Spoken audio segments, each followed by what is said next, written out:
the man, the myth, the legend, man behind Trust Motors.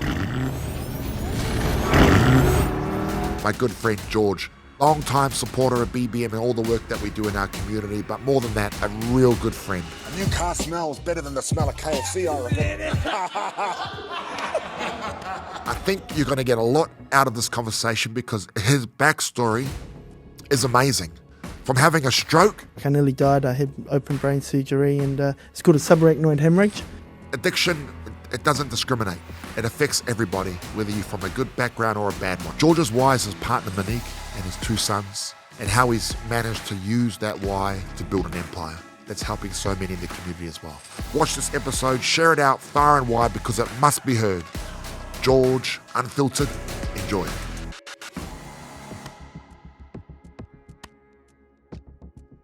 George, welcome, my brother. Thank you, brother.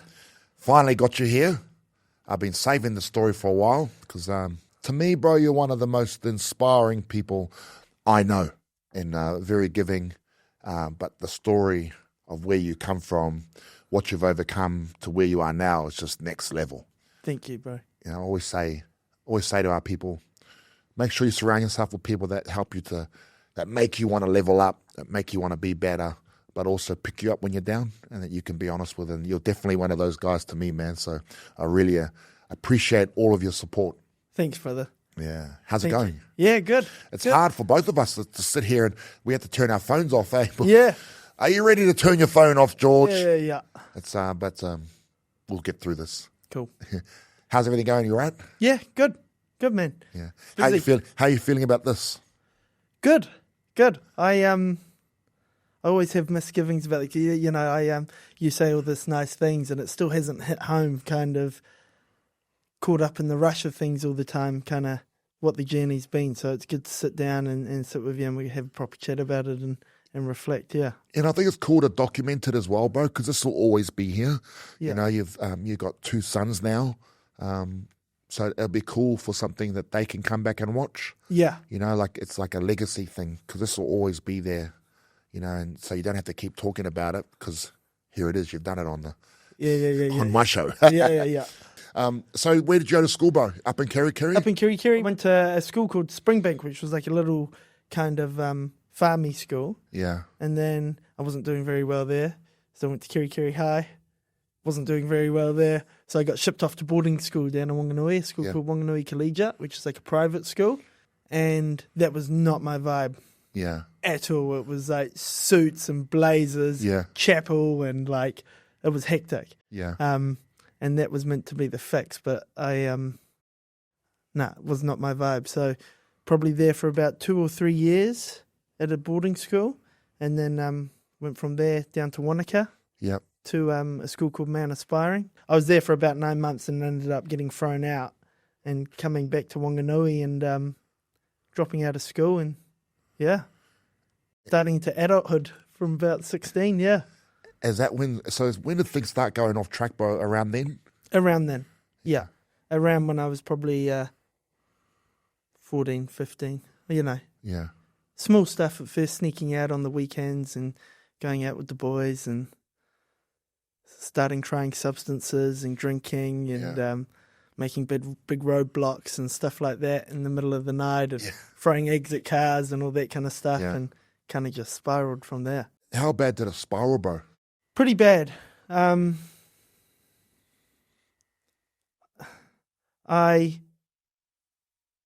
started using substances really heavily by the time I got to about 18. Wow. And that's because I was talking about going from school to school and I never really fitted in anywhere. I could kind of hang out with any groups in those schools but never had any real close mates apart from the other lads that were a bit more like myself. And, it started how it does with everyone, smoking a bit of pot and drinking. And then from that, I became cool. Yeah. You know what I mean? Like the more substances you could take, almost the cooler you were. That's how it was back when I was that age. And, what started off at weekends and going out and partying slowly turned into some pretty heavy substances that I thought I'd never be into. Stuff like meth. Meth for me was like a slow burner. Everyone else got into it before I did. Yeah. I was really anti it. And then as soon as I tried it, I was done. Like it got to the point, I was about 22, I had a stroke. That's what that scar is. Really? Yeah, down the side of my head. I had a pretty gnarly stroke. I nearly died. I had open brain surgery and it's called a subarachnoid hemorrhage. And that wasn't enough to stop me. That was from using too much meth. You can't pin it to that exactly, Yeah. but it had a lot to do with it. Yeah. Not just meth, but everything I was doing. I was out of control. Yeah. Using anything and everything I could to shut the noise and not deal with life. Yeah, that's what a lot of people say. It's just to silence everything. Yeah. You know, cut the head talk. Cut the head talk. It's a gnarly place to be. It's a real gnarly place to be. Like, I've got a lot of friends now that have got themselves out of it as well, and like we talk about it regularly, and it's a place you'd never want to go back to if you kind of get the opportunity to get out of it. Yeah. Yeah. But it's not an easy thing to do either. Like, for people that don't understand, like, it's like, well, why are you doing that? You should just stop. But when you've kind of got that addict mindset, which isn't really to do with the using, it's just the way that your brain's wired and how you cope with things. It's hard. It's really hard. Talk to us about that addict mindset, for those, people who have no idea. What is the addict mindset? It's hard to sum up into words, right? Yeah. It's one of those things, if you get it, you get it, I guess. But it's having a deeper problem than substances. Substances are just the solution for a deeper problem. And then the substances become the problem because they start getting abused. And different people pick this up from different places. Some people go through serious trauma when they're younger, and this is their coping mechanism, and the substance use becomes the solution for that deep trauma they've got because it helps them forget, and then all of a sudden that using becomes the problem. Do you get what I mean? Yeah. It's like this vicious roundabout, and I think it's a progressive thing. It's a progressive thing that once you're in, it's just it becomes normal. It's so hard to put into words, Dave, but it's a hole inside that needs to be filled by something, and that's the most readily available thing for people, right? That don't have many options or many places to go. It's just an easy way to fill that hole and fill their time and fill that pain and And the gap gets bigger, and you've got to use more to keep filling it, right? Yeah. How much were you using at the time when you had your stroke? When I had my stroke, I wasn't even like at rock bottom yet. Really? Yeah. The rock bottom came like 3-4 years after I had my stroke. Yeah. Pretty big quantities of various things. Like I wasn't like an all-out meth user at that stage. I was like I was an everything user, which I always was all the way through, but it hadn't got out of control yet. It got out of control because I had my stroke and I stopped doing everything, and I was in way more like pain and way more anxious and way more like, I was like a dry addict. I was still had like an addict mindset without any substances to fill that pain and that, fill that misery and all that. So I went back to it pretty quickly. Yeah. Slowly, progressively, started spiraling again, and then I went completely out of control. Yeah. Talk to us about that, bro, going completely out of control, because I think it just lays the platform in terms of how far you've come now. Yeah. Man, I haven't really thought about this in a long time. It's nothing special. It's what a lot of people go through, but, not many people get that honest about it, I guess. Going out of control, it wasn't, to the average person, it would seem real gnarly, but to a lot of people, they've been there. It was stuff. It was completely, basically, the polar opposite of what I do today. Right? I was very angry. I was getting drunk and starting fights all the time. I was completely undependable, useless. Yeah. Always late to work if I could hold a job down.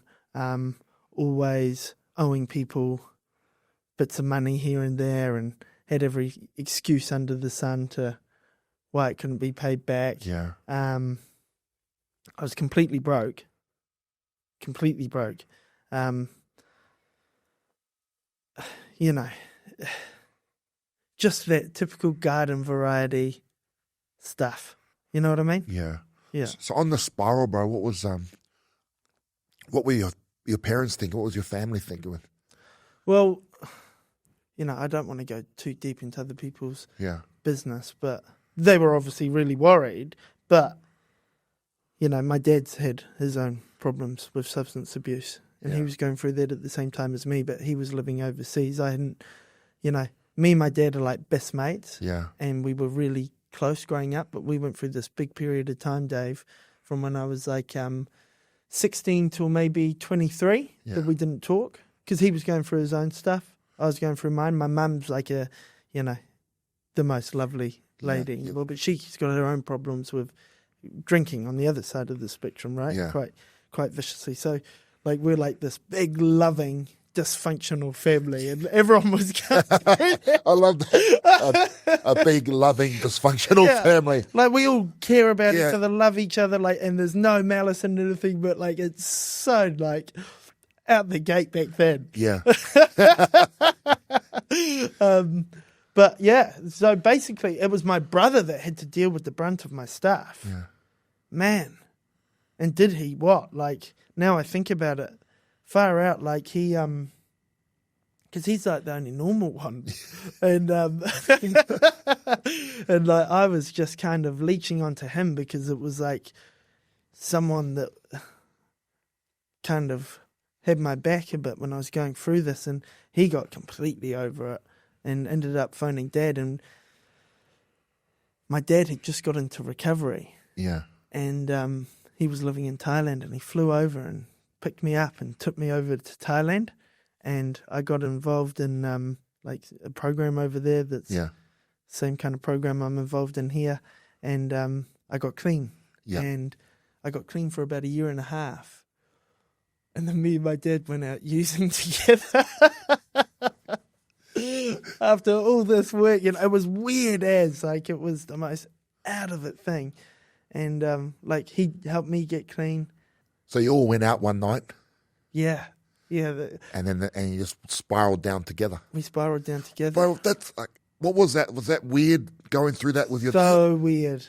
like seeing your dad use with you? Yeah. And it would have been weird for him too. Yeah. And because like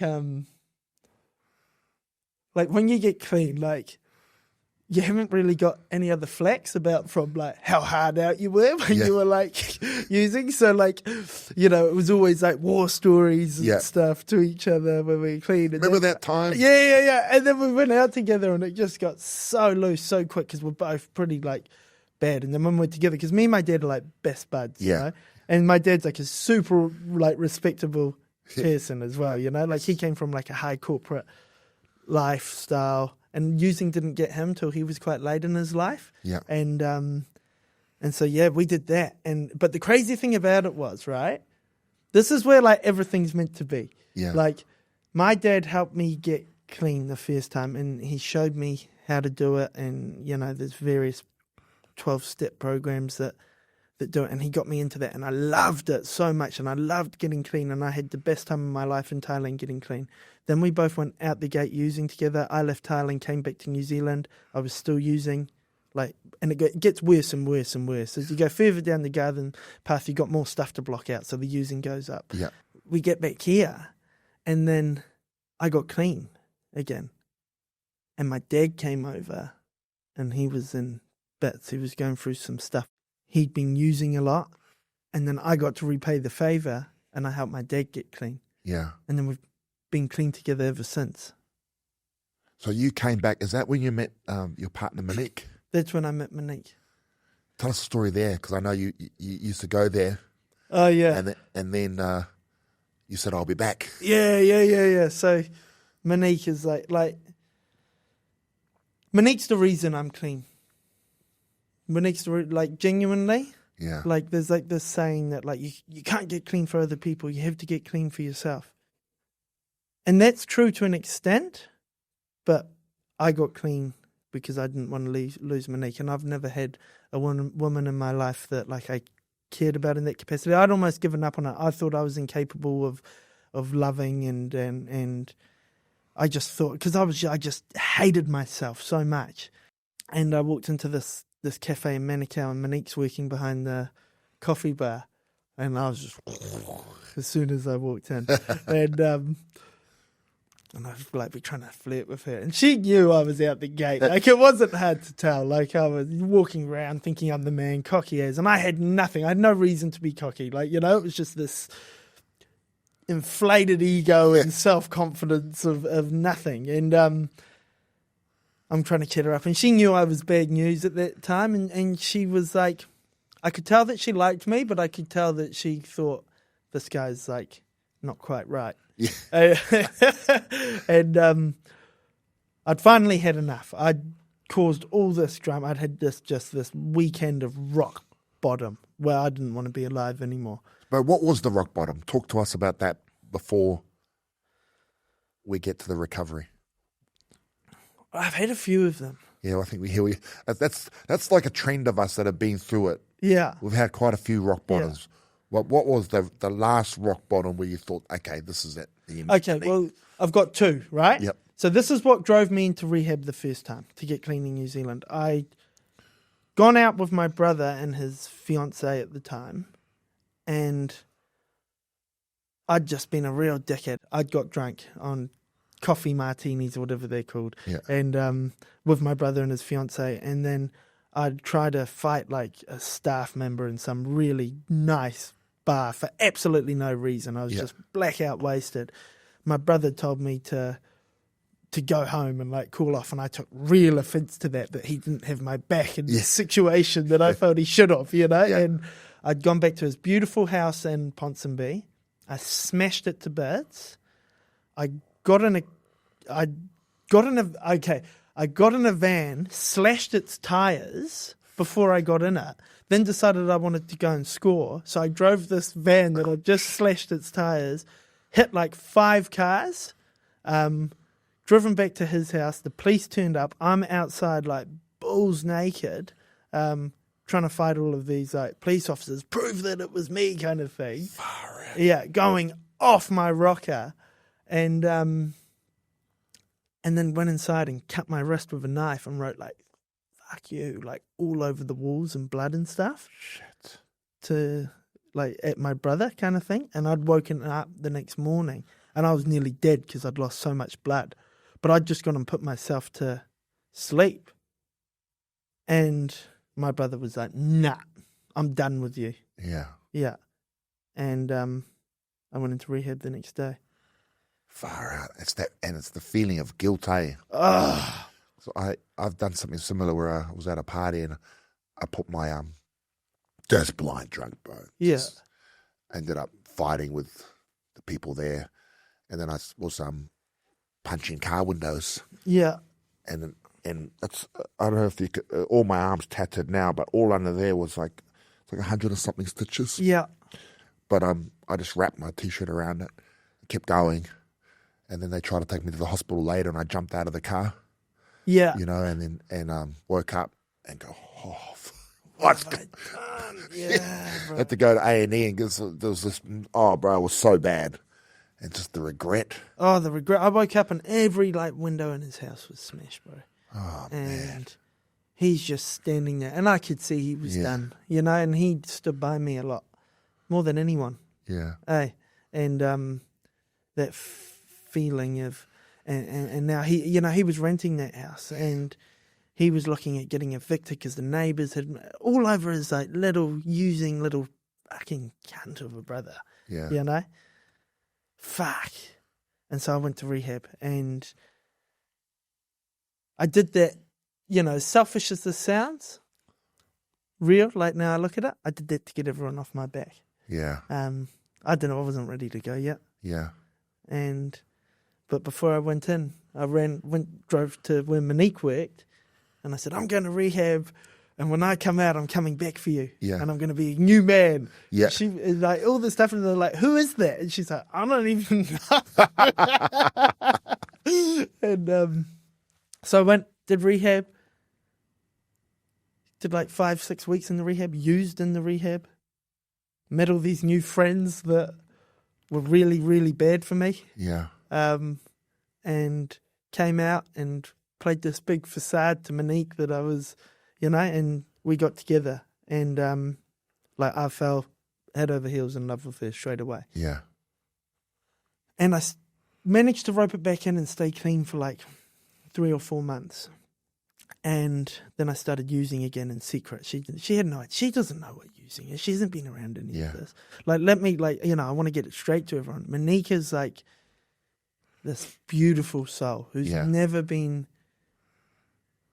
subjected to any of this stuff. Yeah. Any of this stuff. And by this time, when I went back to using and I was with her and I'd made all these like pretty bad friends, my using went to a new level, and so did the stuff that I started doing. And I'm doing this whilst I've got this like angel that, we've got no money. Yeah. And I don't know why she wants to be with me. And that made me really insecure as well, because I knew I was doing the wrong things and I didn't get it. And so I'm almost trying to sabotage the relationship at the same time. And I'm paranoid about that, and I'm doing all this really bad stuff on the side. I'm doing all this naughty stuff, and I'm paranoid. And there was this night that I had this huge argument with her, and I went out and got absolutely toasted again. Yeah. And came back to this Airbnb and like just went off on her. And she went, I'm done. I'm not hanging around for this. Yeah. And she left, and I just got this moment of clarity. Like this moment of clarity where I'd felt like, I'd had way gnarlier bottoms in the sense of being in way worse situations. Yeah. But this, to me, like, I'm going to lose her, and I'm about to step over the line that I can't come back from. I'm about 27 years old by this stage, right? So there's about 13, 14 years of hard playing up. And I hit this point where I'm about to lose Monique. I'm about to step over the line where I'm going to end up in jail, or I'm going to end up dead. It's one or the other, and it's happening in the next 6 months, kind of thing. And I can't put into words this feeling, Dave, that like it was just clarity. It was honesty. It was, I just hit my knees and I prayed, and like I felt everything. And within an hour, I phoned Monique and I said, like, if you take me to rehab right now, I will, we don't have to talk. You just, just let me, let me leave. Let me live an amends to you. Let me just give me this one more opportunity. And she's given me hundreds and hundreds and hundreds. And her mum's telling her, nah, don't go. And of course, now I see that. Like at the time, I was really resentful of her. But like, of course she did, and her friends, leave this dude. He's just nowhere. And I get dropped off at rehab, and there's this woman there, Kelly, working there. And man, I love her so much because Is that the retreat? That's at the retreat, yeah. And Kelly was really good because she was really good for us, like really naughty ones. Yeah. And like the retreat wouldn't just normally take people like that, and especially I'm still off my head, you know what I mean? And I get there and she just locks me in a room. Yeah. And she tells Monique, go, go. You're not going to hear from him for 4 weeks. Just leave him with me, kind of thing. Yeah. Like that tough love. Yeah. And I needed that. And I got locked in this room, and I'm like, what am I doing? And it's like, I kind of thaw out, and I've been clean since. Far out. Yeah, I've been clean since, bro. But just for the, people watching that might be going through this right now. What are the steps like that they teach in there? What helped you to be clean ever since then? Right. So like I had like a mad God moment, which is the number one thing I think that everyone needs to go through. And if you're not like a hard out, if you haven't been really raised that way, you can't get that unless like you become so vulnerable that you're just open to that coming in. Yeah. And The faith, bro. I had this huge moment of like, I remember sitting on my bed, crying, emotional, just what have I done with my life? Like, what's happened to me? Like, I was full of promise when I was young, and I had a good upbringing, and I'd come from good family, and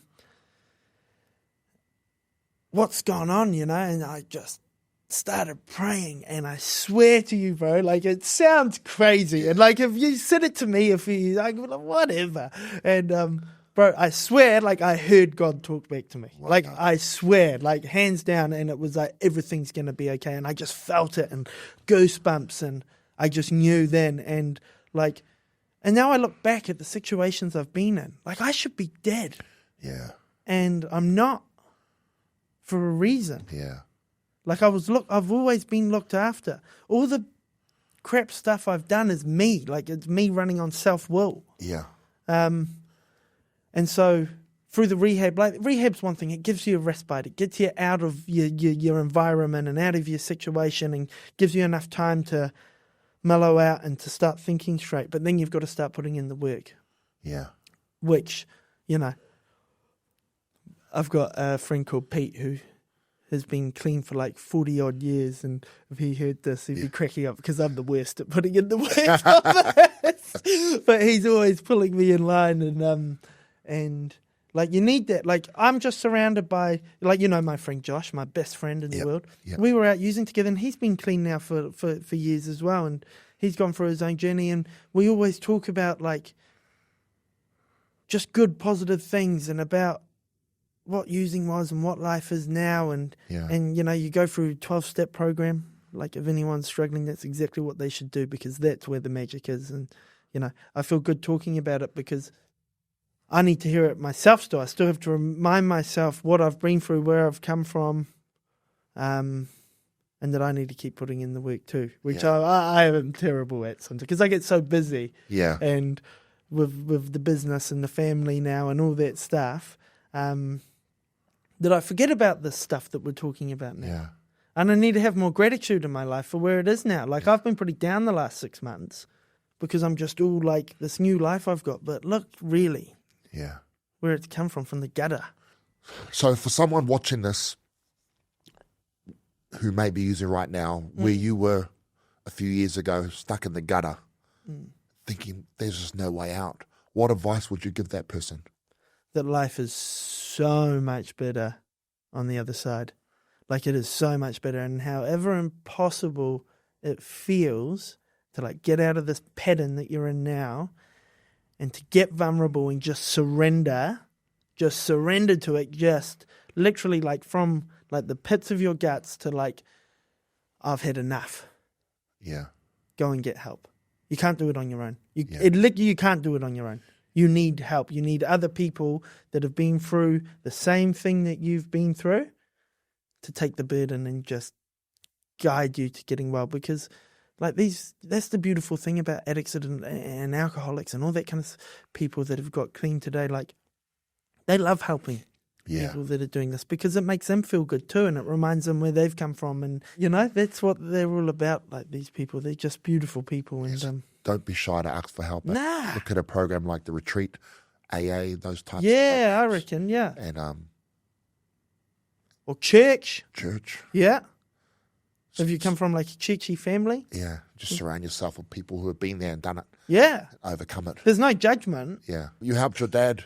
He came back, and then you helped your dad get clean.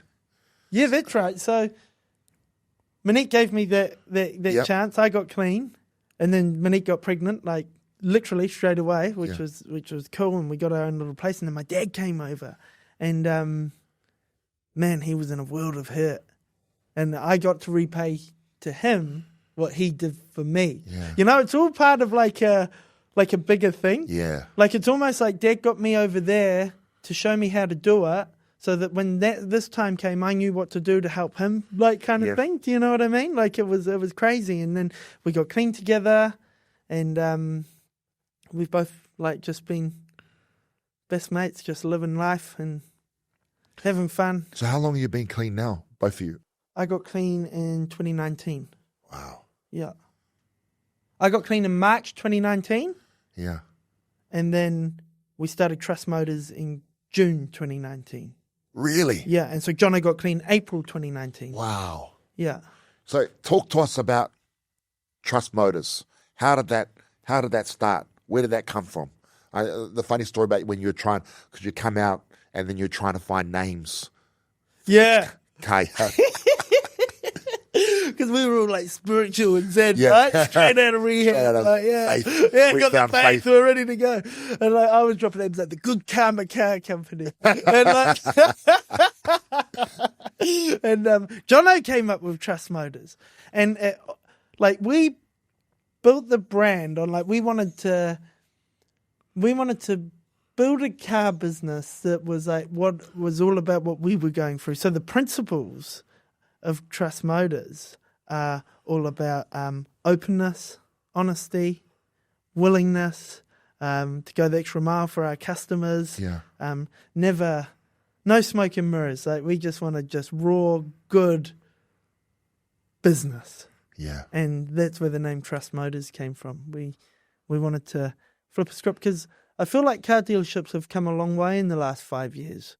Like it's kind of changed as the new generations have come through, and people are doing a better job, because it was definitely tainted. And this, don't get me wrong, there's still dodgy car dealers out there, I guess. I mean, there is in any industry, right? Yeah. And but that's like what we wanted from the start, and we've tried to keep that all the way through. Yeah. And as the business gets bigger, we're trying to hold those small Yeah. business morals, which can be quite difficult because you've got more and more staff, and so you're trying to drill into them the culture that you want all the time, and you know. But so when you started, how many cars do you have? How many staff do you have? Okay, when we started, it was me and Jono, and we had about 6 cars. Well, we didn't even have a warehouse. We had like 6 car park spots in the back of this crap warehouse that used to be a bed factory. And we were in there with water blasters and shovels. There was dust about this thick. Yeah. Just littering the whole thing. And these guys that we met, Steve and Richard, that were the landlords of the place, gave us a shot. No one else would give us a shot. Yeah.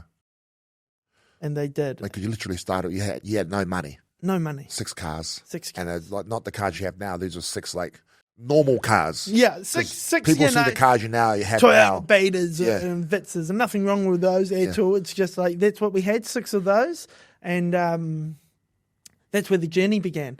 And I knew nothing about business. Yeah. Jono, so switched on when it comes to business with back end stuff, right? But we couldn't use his skill set because there was no business to use that on. Yeah. And so, man, we were doing everything: grooming, reconditioning, sales, finance. Not that, like, you know, it sounds all impressive, but it wasn't. There was 6 cars in this rundown old warehouse, and it was just graft. And Dad resides in Thailand.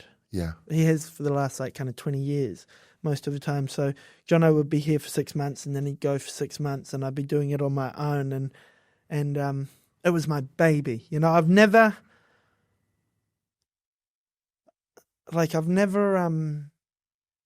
been able to stay dialed on anything my whole life, or care about like a pursuit so much as I did for this business, because we had no option. Monique was pregnant, so Stan was about to be born soon. We were broken. It was backs against the wall. It was do or die, like for us, you know. It was all in. Like we were all in, all chips on the table. Failure meant, like, you know, we were done, you know, and we were clean and fresh and we were ready to go. And man, that first 2 years was the hardest 2 years of my life. Yeah. Like we build the business up and then we lose a whole heap of money. And I remember, like, I was on the phone to Dad and we'd done like a stock take and a money take and figured out what our kind of capital value was. and we'd lost about 300 grand, and we were running on absolute fumes. And we're like, if we lose another 20, and we were losing like kind of 50 a day because this was just before COVID hit. Yeah. If we lose another 20 grand, we're going to shut the business down. And I remember driving home, and I'm just sat outside the house in the car crying, like, going to have to go in and tell Monique that things ain't looking too flash. And she's like heavily pregnant, and something changed like overnight. We made a little profit. Yeah. And then the next week we made a little profit. And the next week we made a little profit, and the business started to slowly but surely grow. Yeah. And it was crazy. It just like started happening, and it was, you know, I used to have this saying, and I had staff in and out. I had like one staff member helping me and another, and then Vlatko joined, who's still with me, who's been with from the start. And like we used to have a saying in the early days. It was like, are we further ahead today at the end of the day than we were yesterday? Yeah. Yes. Good. That's all we can do. Keep it simple. Yeah. Back to basics. The next day, are we further ahead today than we were at the close of business yesterday? Yes. Good. And that's not just saying monetary value or whatever. That's in, you know, is everything clean? Is everything good? Have we achieved? Is the business in a better place in cleanliness and in stock volume and in sales and customer feedback than it was at the end of the day yesterday? Yes. Good. We've done our job today. And we just grew it like that. Yeah. Yeah. What would be the, top tip or couple of tips that you give, entrepreneurs that are just starting out with a business? Keep it really simple. And that's something my dad drove into me. I used to have this habit of trying to overcomplicate everything and trying to do a million things at once. And nah, son, keep it simple. And my staff, if they listen to this, will laugh because that's all I say every morning. They're over it. Back to basics, team. Yeah. Keep it really simple. If someone's trying to, we're talking about financials or something and people are using big words, please just put it in language I can understand. Keep it really simple, because when things get overcomplicated, really, it's just egos doing it. Yeah, it's so true. We just took over a gym, BBM Ultimate Fitness, the old Fika in Glen Eden, and it's just that, we've increased membership, but it's just from just doing basics. Just do the basics, but do the basics really well. Good service, clean. Yeah. Something that your service of your team are next level. Yeah. Yeah. Good product and good service. Yeah. They've got to go hand in hand. Yeah. Yeah. You got to, you can't preach about doing one thing and do another. Yeah. Like we try our absolute 100% best to make sure that all of our cars, it doesn't matter. Like, we've sold some pretty cool cars, like we had that beautiful Lamborghini, right? Yeah. Yeah. And the Lambo.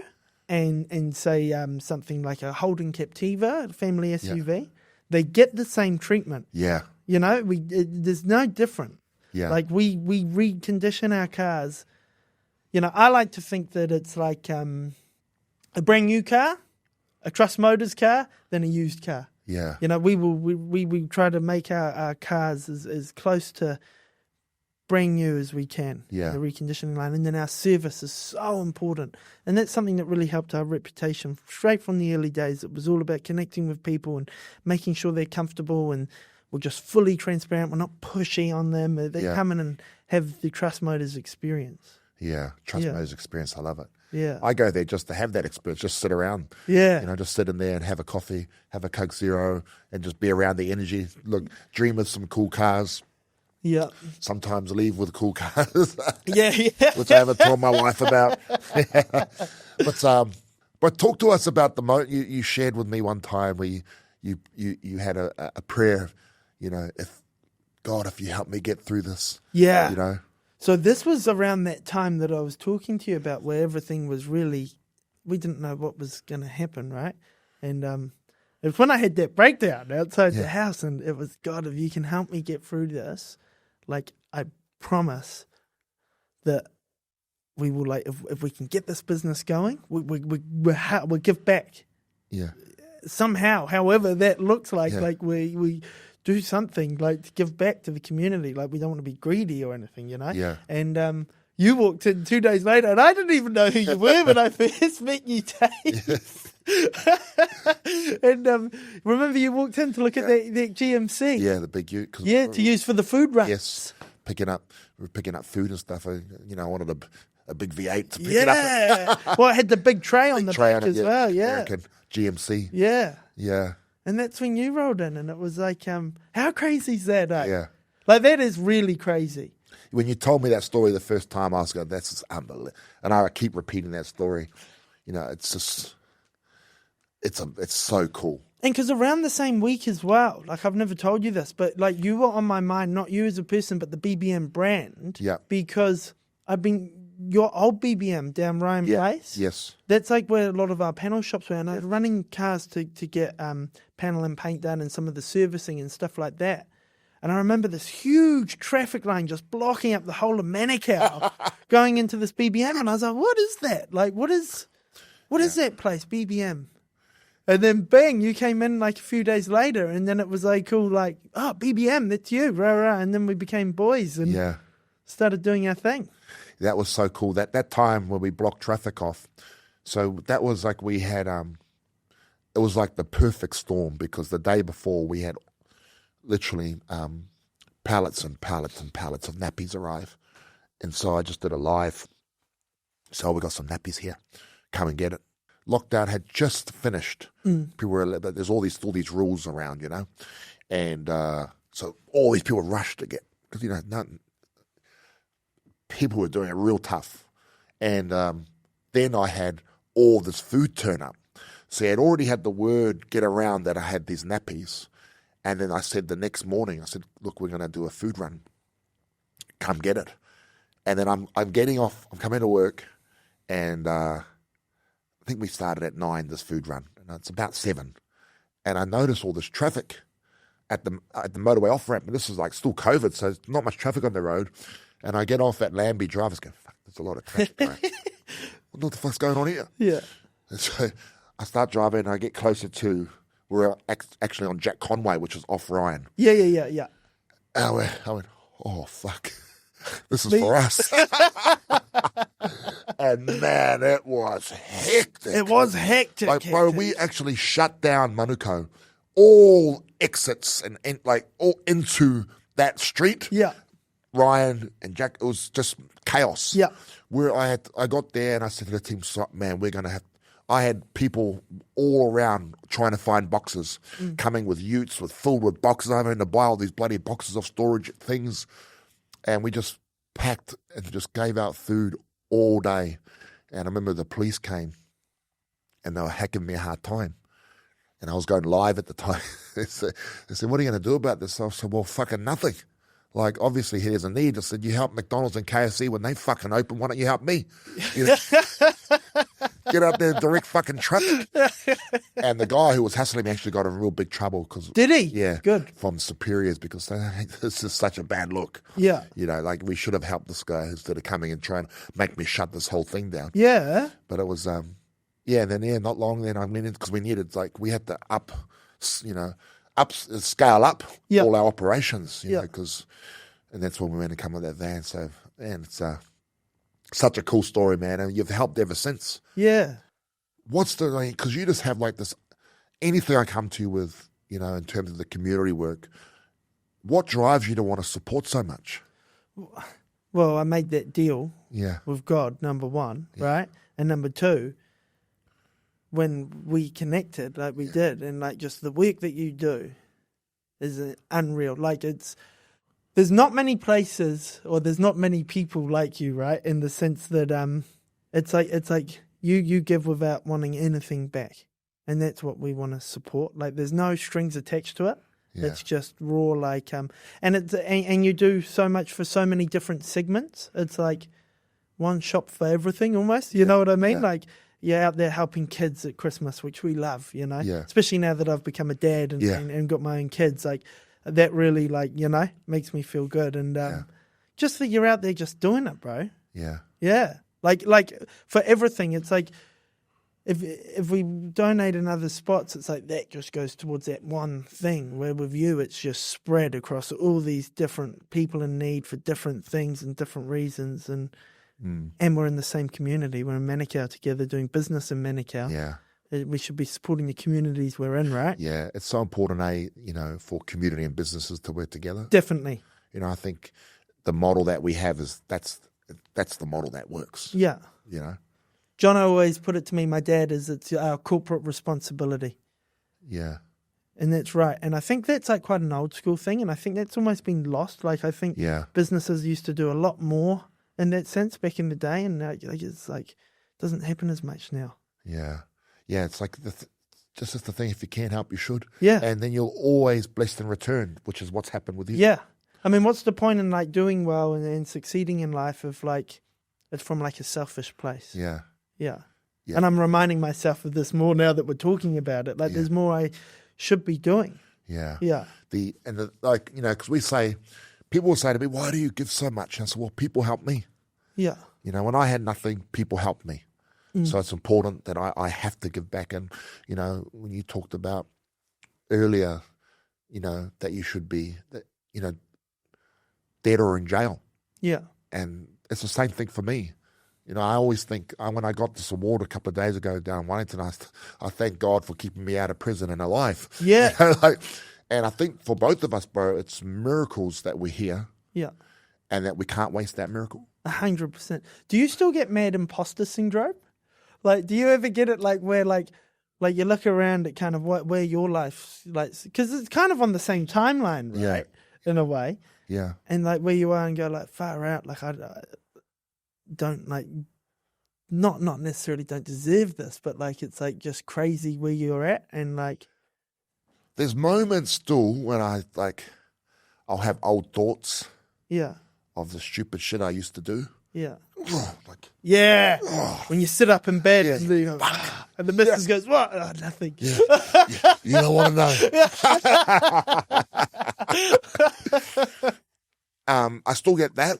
And sometimes when I go to different areas but I haven't truly really stopped and had to think like, man, this is amazing. Yeah.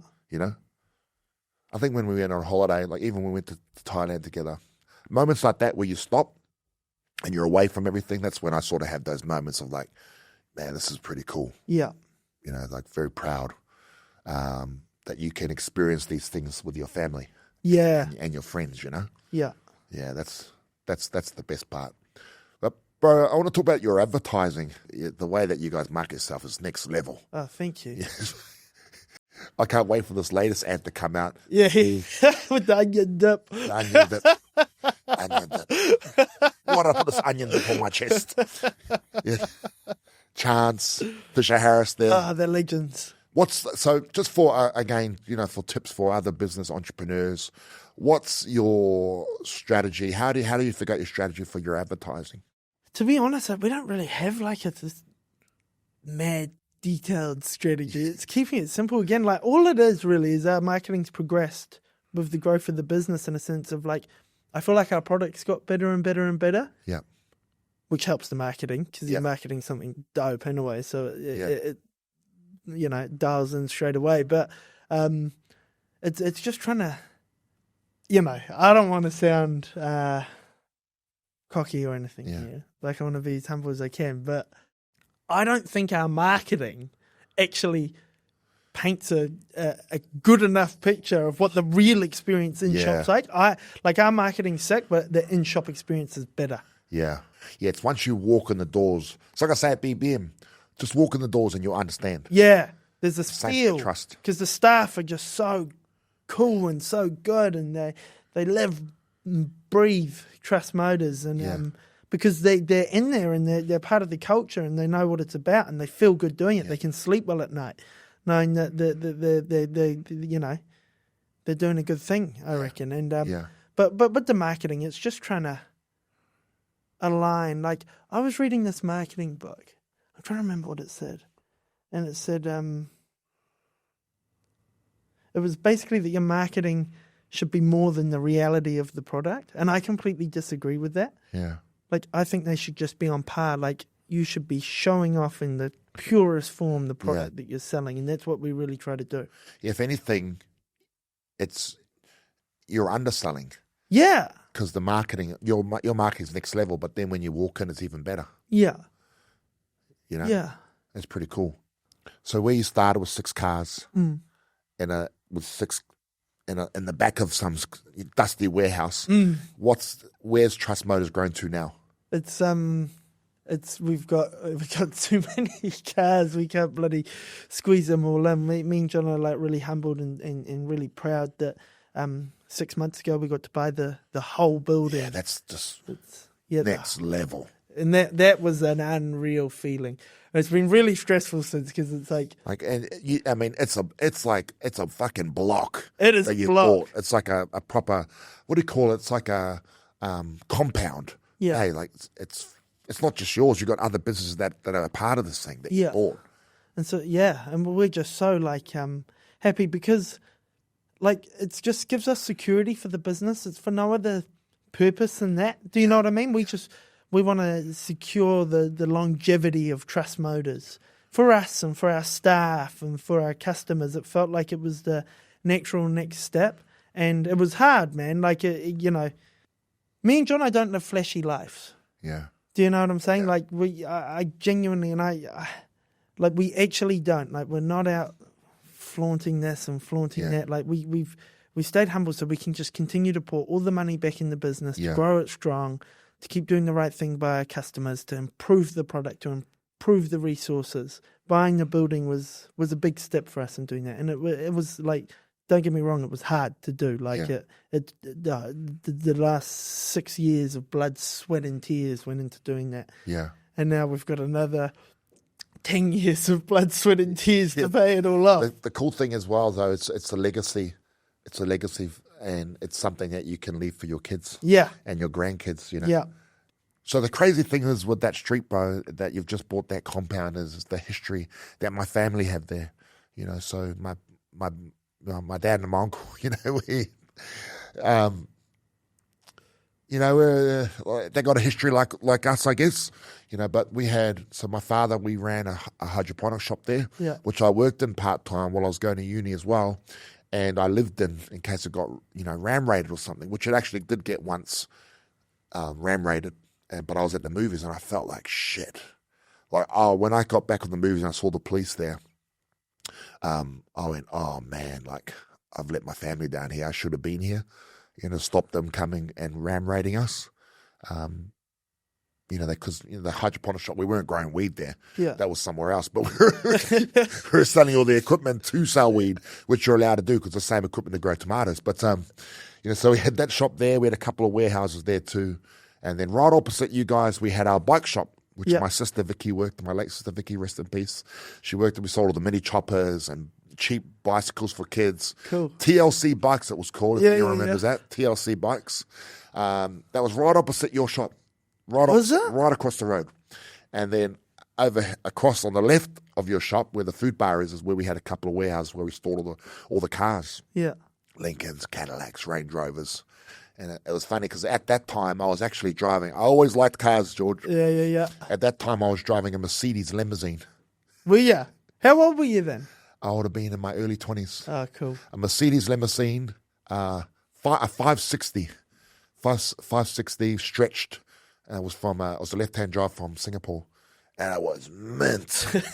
Real super low, massive loud exhaust. Spinners. Big chrome wheels on it. Tinted, driving around Mararoa with no license. This thing screamed drug dealer. This car, I was like, every time I go somewhere, they say, can I buy a point? But then that was all negative.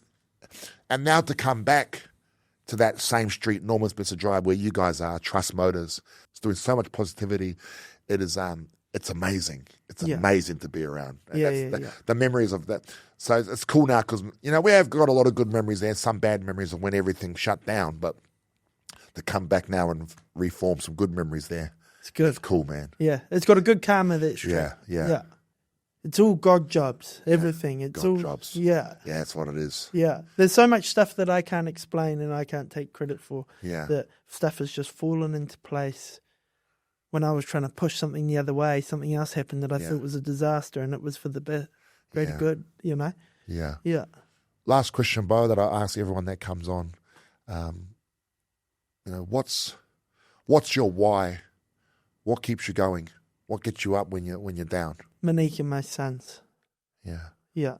When I'm like, burnt out and struggling to have gratitude for anything and struggling to see the light at the end of the tunnel, I just look at my family and I keep going for them. Yeah. That's powerful, brother. It's so true. You talked about it before. You can't, people say you got to get sober for yourself. But it's the same thing. Like, I think we give up on ourselves. Yeah. That's the problem. But we'll never give up on our partner, on our wife, Yeah. on our kids.